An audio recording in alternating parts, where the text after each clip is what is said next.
सबसे बेस्ट जो इसका बेनिफिट है वो ये है कि आपकी सैलरी इंक्रीज होएगी, ठीक है।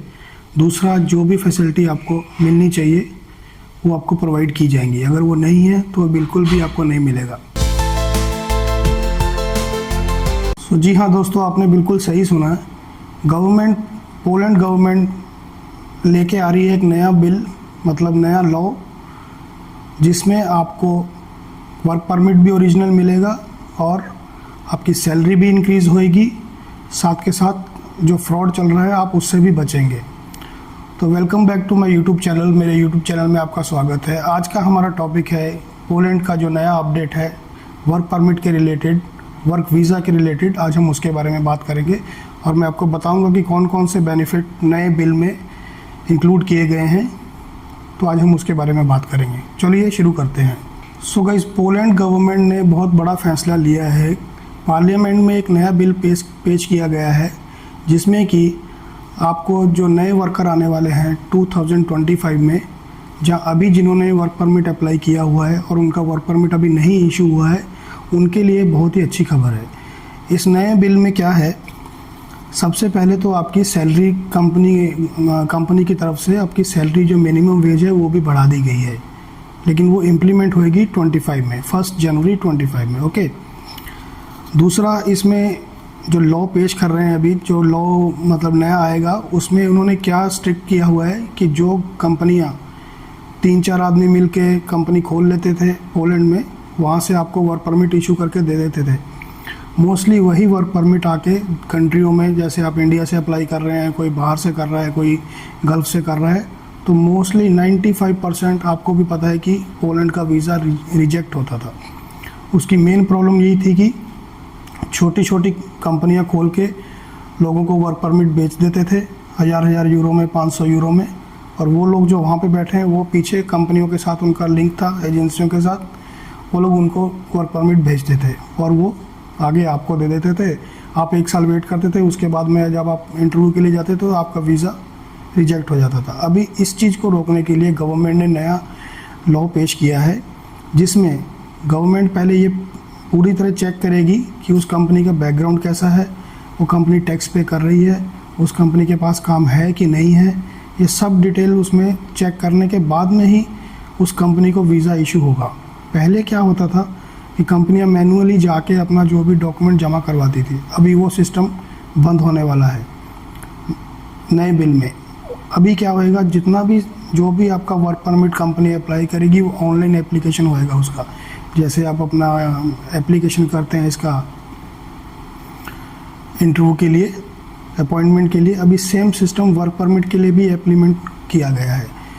अब जैसे भी किसी भी कंपनी को वर्क परमिट लेना है पोलैंड में आपके बिहाफ पर, तो उसको इलेक्ट्रॉनिक सिस्टम के थ्रू जाना पड़ेगा। जितने भी दोस्त पोलैंड में नए आने वाले हैं, जिन्होंने वर्क परमिट अभी अप्लाई करना है, उनके लिए बहुत अच्छी खबर है कि अभी जो नेक्स्ट जो आपकी सैलरी होएगी वो इंक्रीज़ होएगी।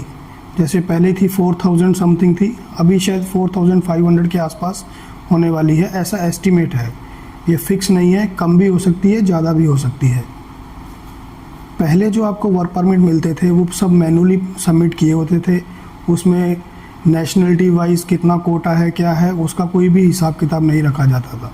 अभी गवर्नमेंट इसमें इन्वॉल्व होकर अच्छी तरह उसका स्कैनिंग करेगी, कंपनी का कैसी है कैसी नहीं है, उसके पास काम है या नहीं, उसके बाद में आपका वर्क परमिट अप्लाई होएगा और निकलेगा। अभी वर्क परमिट निकालना मुश्किल होएगा, लेकिन अगर आपको 2025 में जनवरी के बाद वर्क परमिट आपको मिलता है, तो उस वर्क परमिट में आपके वीज़ा लगने के चांसेस 75 से लेके 80% तक होंगे। वो वर्क परमिट के ऊपर डिपेंड करेगा, और बाकी के परसेंटेज आपकी इंटरव्यू के ऊपर और आपके डॉक्यूमेंटेशन जो आपने देनी है उसके ऊपर डिपेंड करेगा। इस नए लॉ से दोनों को फ़ायदा होएगा, गवर्नमेंट को भी और जो अप्लाई कर रहा है उसको भी। अभी थोड़े टाइम से 1-1.5 साल से क्या हो गया था, मोस्टली फ्रॉड चल रहा था, वीज़े रिजेक्ट हो रहे थे, तो दुनिया ने अप्लाई करना ही बंद कर दिया था। खाली इंडिया से नहीं, सब कंट्रियों में यही हाल हो गया था। तो अब गवर्नमेंट को भी समझ आई है कि ये जो फ्रॉड का सिस्टम है ये बंद करना पड़ेगा। गवर्नमेंट नहीं कर रही थी, जो भी एजेंसियां, जो कंपनियों ने ये काम शुरू किया हुआ था, वो उसको भी बंद करने के लिए ये नया रूल पेश किया गया है। ये स्टार्ट होएगा 1 जनवरी 2025 से, 1 जनवरी 2025 से ये इम्प्लीमेंट होएगा। ऑलरेडी पार्लियामेंट में चला गया है, अभी इसके ऊपर फैसला आना बाकी है। ये 14 अक्टूबर को इम्प्लीमेंट मतलब भेजा गया है और इसका रिज़ल्ट आना भी बाकी है। जैसे रिज़ल्ट आएगा हम आपको अपडेट देंगे।